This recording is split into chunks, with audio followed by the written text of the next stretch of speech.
Kampung datang ke desa kita, Pak. Ya, kami harapkan sesuai dengan prestasi yang telah kami persembahkan, prestasi yang telah kami tunjukkan selama ini, mana kita hampir tiap tahun mendapat ranking pertama di Kecamatan Banasak. Demikian apa yang kami telah berjuang bersama dengan segenap aparatur besar Wapet, mudah-mudahan ada hasilnya dengan lomba kampung hari ini. Kira-kira apa yang diperiksa, Pak? Semua kegiatan-kegiatan kita yang berhubungan dengan sesuai dengan ketentuan SOP-nya daripada tim penilai. Siapa namanya? Hermansyah, desa Kampung Tembus. kira-kira harapan nanti kan ada lomba ini apa?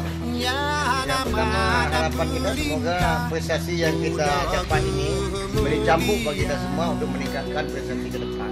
Yang paling menonjol pasti kan dalam usaha kita apa? Yang menonjol dalam keterampilan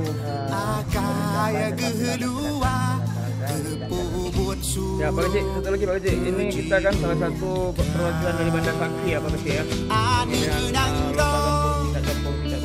Kita memiliki harapan Pak Kecik untuk tingkat satu mewakili Bandar Sakti apa nih Pak Kecik? Harapan kita semua pencapaian yang selama ini kita dapat kita tingkatkan itu saja. Siap. Semoga masyarakat pun menikmati dari hasil usaha kita yang kita lakukan selama ini. Baik, terima kasih Pak Kecik.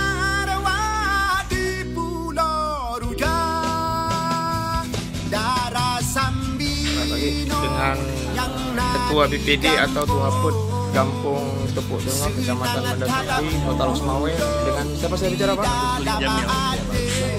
Bagaimana pandangan Bapak selaku Tuhaput di kampung kita Pak terkait dengan tim penilaian lomba kampung tingkat Kota Losmawe?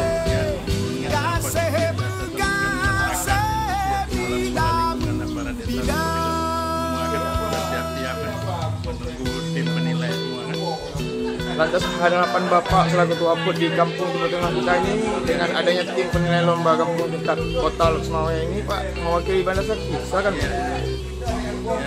Pengalaman kami juga ada sering lomba desa tingkat provinsi menang tingkat pusat kan. Tepuk Tengah sudah pernah, kami pernah menjabat sebagai lurah sebagai camat Bandar Sakti kan. Sudah sering kami motivasi masyarakat membuat kepentingan kampung dan desa. Siap Pak. Saya rasa demikian aja Pak, terima kasih Pak.